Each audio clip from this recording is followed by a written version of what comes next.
नमस्कार, capital TV देख रहे हैं आप। मैं हूं आपके साथ पूजा।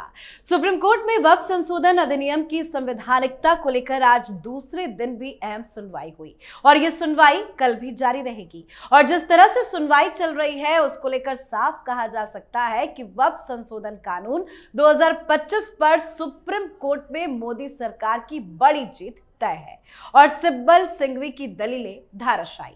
सीजेआई बीआर गवई के बेंच के सामने आज जब सॉलिसिटर जनरल तुषार मेहता खड़े हुए तो कोर्ट में सिर्फ दलीलें नहीं गूंजी, वहां सच का हथौड़ा चला जो झूठ की दीवारों को तोड़ता चला गया। तुषार मेहता ने दो टूक कहा, वक्फ इस्लाम का हिस्सा नहीं बल्कि ये एक दान की व्यवस्था है।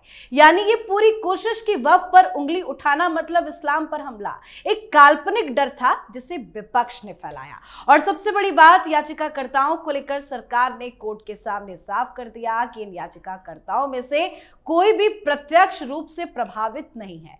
मतलब ना एक्ट का असर इन्हें हुआ, ना इनकी कोई कानूनी हैसियत, पर फिर भी कानून पर उंगली उठाया जा रहा। तो आज सुप्रीम कोर्ट में क्या क्या हुआ, आज इसी पे चर्चा करेंगे। मेरे साथ स्टूडियो में मौजूद है कैपिटल टीवी के editor in chief doctor Manish Kumar. Doctor साहब, बहुत बहुत स्वागत है आपका। धन्यवाद। क्या कुछ हुआ आज सुनवाई के दौरान? आज तो कमाल हो गया। आज जिस तरह की धुनाई तुषार मेहता ने की, हक्के बक्के हो गया। और बॉडी लैंग्वेज वहां पे मुस्लिम ये जो वक्फ गैंग के जो वकील थे उनका लग रहा था कि 2-4 केजी शरीर से किसी ने जो है 2-4 लीटर खून किसी ने छीन लिया। बिल्कुल सुस्त पड़ गए सारे लोग। क्यों? आपने अपने इंट्रोडक्शन में बताया कि पहली बात कही गई कि भाई ये तो वक्फ जो है it's not part essential aspect of Islam. क्या कहा यह गया, waqf is an Islamic concept, no doubt about it, but it is not essential part of Islam. Waqf is not a fundamental right. अब इसको समझ लेते हैं कि चोट कहां एकदम बिल्कुल, जिससे होता है ना, बड़े बड़े पेड़ को अगर खत्म करना है तो उसके तना को काटोगे तो काम नहीं चलेगा। जड़ को जब काटोगे ना तो फिर वो पेड़ बचेगा नहीं। तो ये जो पूरा आर्गुमेंट था, ये वक्फ गैंग के, ये कपिल सिब्बल मनु सिंघवी साहब के, ये जो पूरा आर्गुमेंट का जो किला इन्होंने खड़ा किया हुआ है, उसके जड़ में, उसके नींव को हिला दी। कैसे कि वक्फ जो है वो इस्लामिक कॉन्सेप्ट तो है लेकिन फंडामेंटल राइट नहीं है। जब फंडामेंटल राइट नहीं है तो ये जो 25 से 30 वाला जो आर्गुमेंट आ रहा है ना कि ये तो फंडामेंटल राइट है, ये इस्लाम के ऊपर ये है, हमारे इसके ऊपर, वो नहीं लागू होगा। फंडामेंटल राइट नहीं है तो केस बिल्कुल ही छिछला हो जाएगा। जैसे मैं एक एग्जांपल दे दूं कि जैसे राम मंदिर का केस था अयोध्या वाला, तो जब अयोध्या का केस आया तो वहां पे यही सवाल उठा कि नमाज वो इस्लाम का एसेंशियल एस्पेक्ट है, लेकिन क्या मस्जिद इस्लाम का एसेंशियल एस्पेक्ट है कि बगैर मस्जिद काम नहीं चले?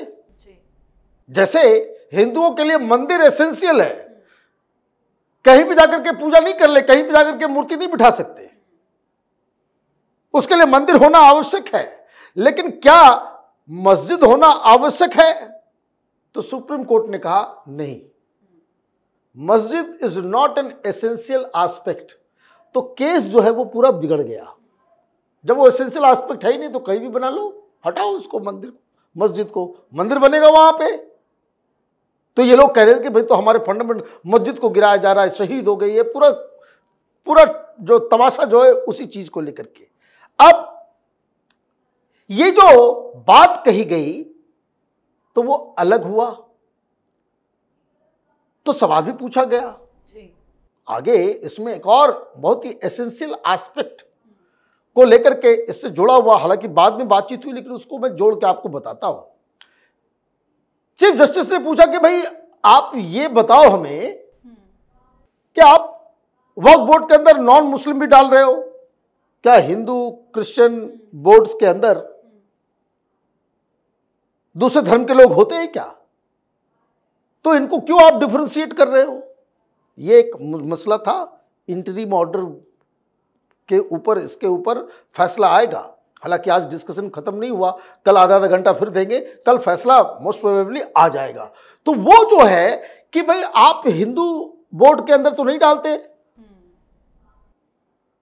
तो तुषार मेहता ने बड़ा ब्रिलियंटली चीजों को डिफाइन किया, बोला कि देखिए ये जो हिंदू बोर्ड्स हैं वो क्या है, वो मंदिरों की व्यवस्था करते हैं, पूजा कैसे होगा, फल कहां से आएगा, कैसे क्या होगा, पुजारी कौन होगा, ये कौन हो, वो देयर जॉब इज टू सी कि जो मंदिर में पूजा पाठ हो रहा है वो ट्रेडिशन के हिसाब से हो रहा है, उसके मैनेजमेंट।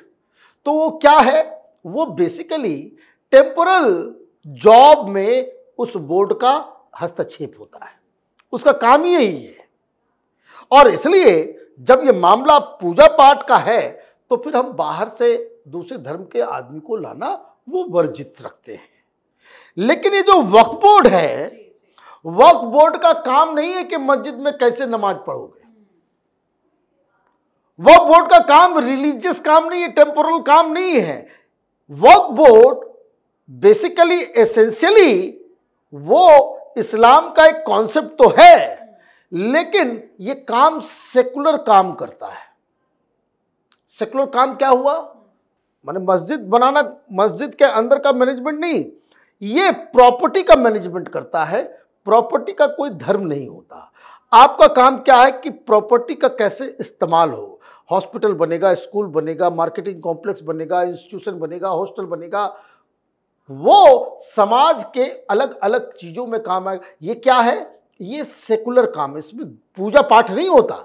ऐसा नहीं कि वक्फ के पैसे पे अगर कोई हॉस्पिटल बनेगा या स्कूल बनेगा तो वहां जो है नॉन हिंदू नहीं, नॉन मुस्लिम नहीं जाएंगे। हॉस्पिटल बनेगा तो सबके लिए बनेगा, और वहां कोई पूजा पाठ का काम नहीं होगा। हॉस्पिटल में क्या नमाज पढ़ोगे, हॉस्पिटल में तो इलाज चलेगा ना। तो इलाज क्या है, ये रिलीजन का काम है, इस्लाम का काम है? नहीं, ये सेकुलर काम है। तो उससे क्या फर्क पड़ेगा ये बताइए। अगर उसमें मैनेजमेंट में हिंदू हो तो और भी बेहतर तरीके से हम उसको मैनेज कर पाएंगे। और ये इसलिए कि अब तक तो यही लोग मैनेज करते आ रहे हैं, सारे मुसलमान ही मैनेज करते आ रहे हैं। और क्या कबाड़ा कर दिया है, कुछ काम नहीं किया। 9-9 लाख जो है लैंड पार्सल लग के बैठा हुआ है, एक हॉस्पिटल नहीं बनाया। कोई दूसरे का तो छोड़ दीजिए, मुस्लिम समाज के लिए कुछ नहीं किया, ये सब तो बैठ करके खा गए।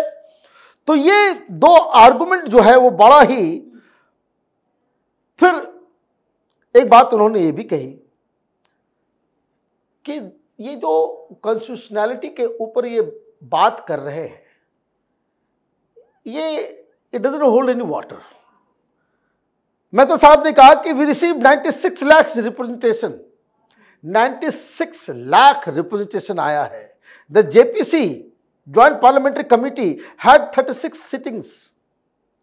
There were repeated deliberations with the JPC. They took various input from different Muslim bodies.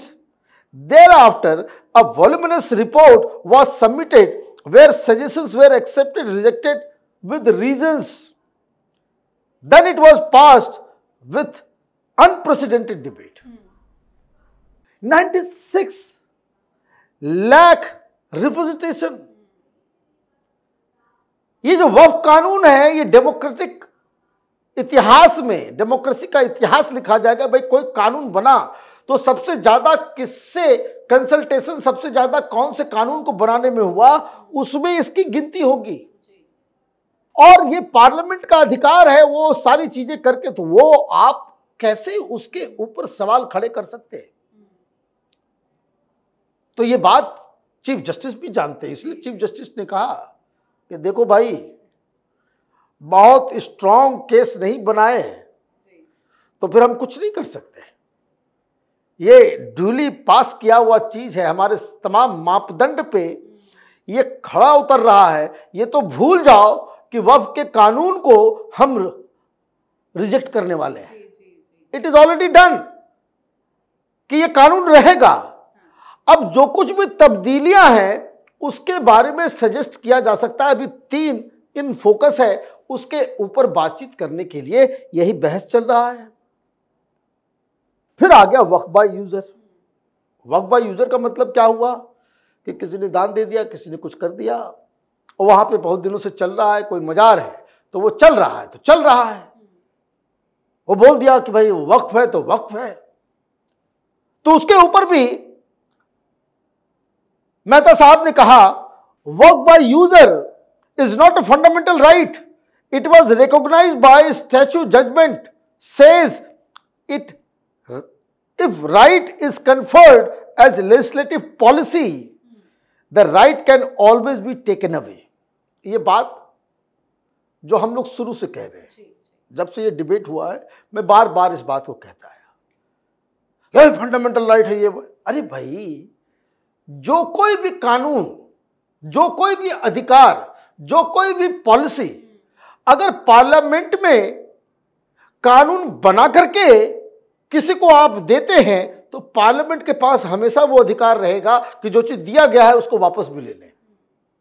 ऐसा नहीं कि भाई पार्लियामेंट कानून नहीं बना सकता वक्फ के ऊपर। ये आर्गुमेंट ये है कि ये रिलीजन है, ये है, वो है, I am protected with fundamental right. तो ये जो बार बार चोट किया जा रहा है कि फंडामेंटल राइट ये नहीं है, फंडामेंटल राइट ये नहीं है, ये बेसिक आर्गुमेंट गया।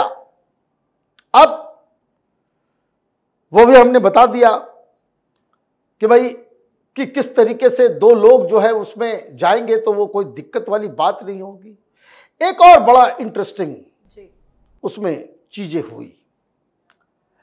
अब ये कहा गया कि भाई ये बताओ कि कोई 100 साल से चल रहा है तो कागज कहां से लेकर के आएंगे।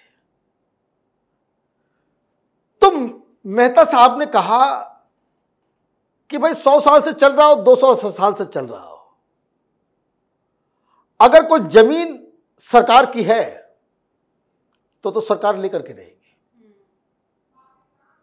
आप 200 साल तो कागज दिखाना पड़ेगा फिर।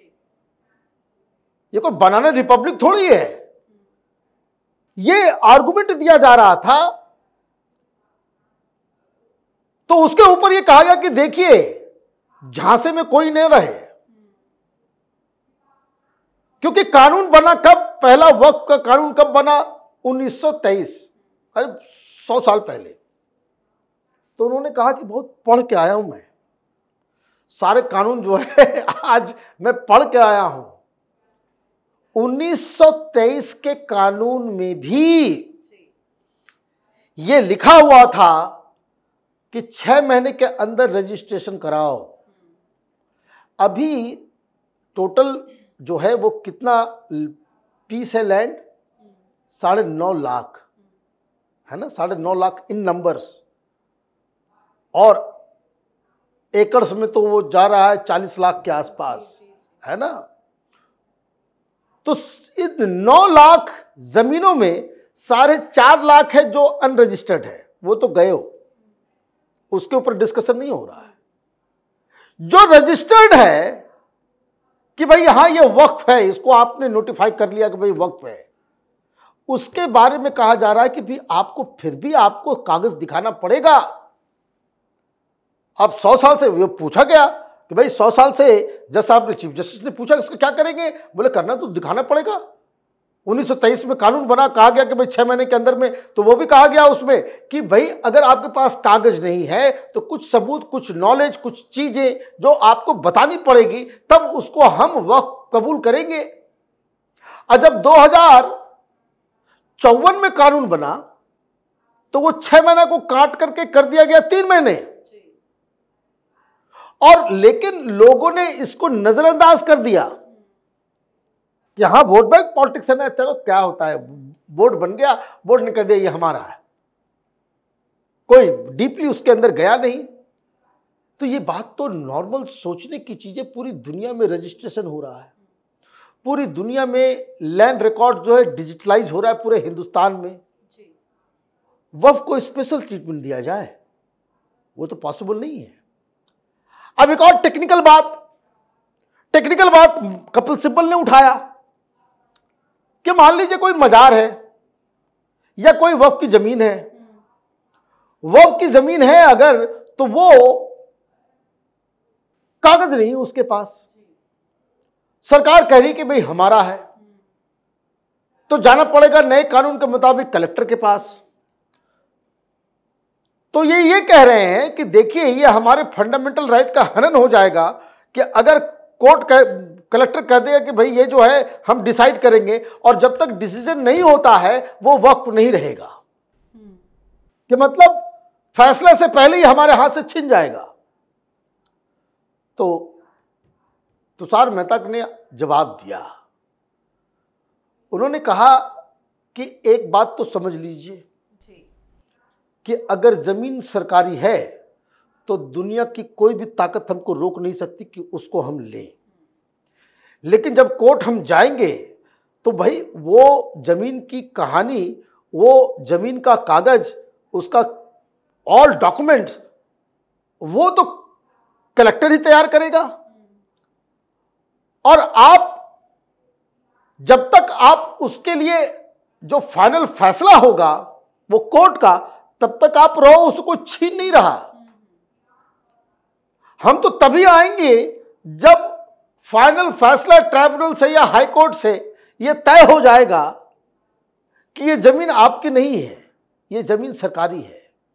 लेकिन एम्फेसिस जो दिया गया है, देखिए पूरी डिबेट का पूरा कहानी क्या है, सिंपल शब्दों में, ये कपिल सिब्बल, ये मदनी, ये ओवैसी, ये तमाम लोग, ये मुस्लिम पर्सनल लॉ बोर्ड,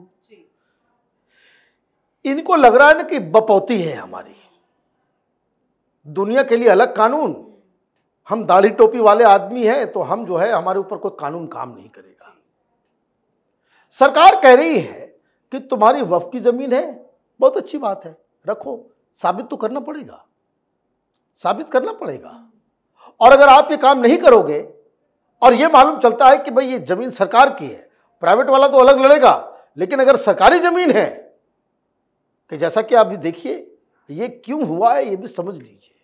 बहुत खबर आती रहती थी, भाई कोई कंटोनमेंट एरिया बना है वहाँ पे, मालूम चला मुहाने पे कोई जो है 4 ईंट रखा और बना दिया, वक्फ हो गया।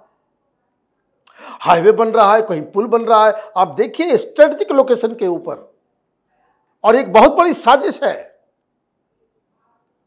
अभी आप देखिए कि फॉर एग्जाम्पल कोई भी हाईवे, जैसे अभी आप दिल्ली मेरठ एक्सप्रेसवे है, आप उसे गुजरिएगा, आपको भाई वो खेत के ऊपर बना और अचानक से वहां मजार कैसे उग आ रहे हैं भाई। ये टर्मिनल 3 बना, ये पालम के पास, वहां पे एयरबेस है, अचानक से वहां मजार उग गया। ये क्या मतलब है? कहीं कोई पुल बन रहा है, आप देखिए कहीं पुल बनेगा वहां पे एक मजार हो जाएगा। What is this?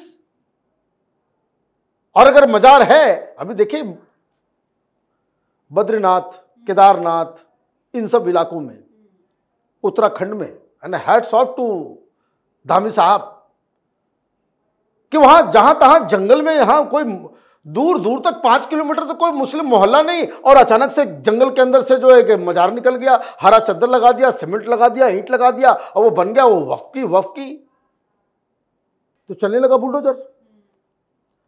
अब मजेदार बात यह है कि बुलडोजर जब चल रहा है अंदर खाली मिल रहा है, कुछ है ही नहीं। मतलब ये आप जमीन कब्जा करने के लिए आप इस तरह की चीजें करोगे तो ये तो उचित नहीं है। तो ये सारी चीजें हुई है, बड़ा मायूस होकर के कपिल सिब्बल और ये दोनों निकले हैं। तो देखिए मैं फिर कह रहा हूं, इन लोगों का मकसद एक ही है कि किसी तरीके से, भी तो इंटरिम सुनवाई चल रही है, मेन केस तो बाकी है। वो चाहते हैं कि किसी तरह के इन 3 चीज़ों के ऊपर, अपॉइंटमेंट के ऊपर, वक्फ बाय यूज़र और उसके इसको लेकर के आप जो है उसको फैसला दे दे। वो इनके फेवर में नहीं आएगा, लेकिन फिर भी चलता रहेगा। ये सिर्फ और सिर्फ मुस्लिम समाज को धोखे में डालने के लिए है। ये बात भी उन्होंने कहा आज कोर्ट से कि स्मोक स्क्रीन क्रिएट किया जा रहा है कि तुम्हारी मस्जिदें छिन जाएगी, तुम्हारे दरगाह छिन जाएगी। कोई नहीं छिन रहा, कोई नहीं छिन रहा। कल भी उसके ऊपर क्लैरिटी आ गई। भाई ऐसा ही है ना, मालिकाना हक संभल के मस्जिद का, नमाज पढ़ते ही लोग। भाई मालिकाना हक है ताजमहल के ऊपर ASI का, लोग नमाज पढ़ने के लिए जाते हैं। तो ये सारी चीज़ें जो हैं वो मुझे लग रहा है कि सरकार ने इस बार जो है सही इलाज किया है।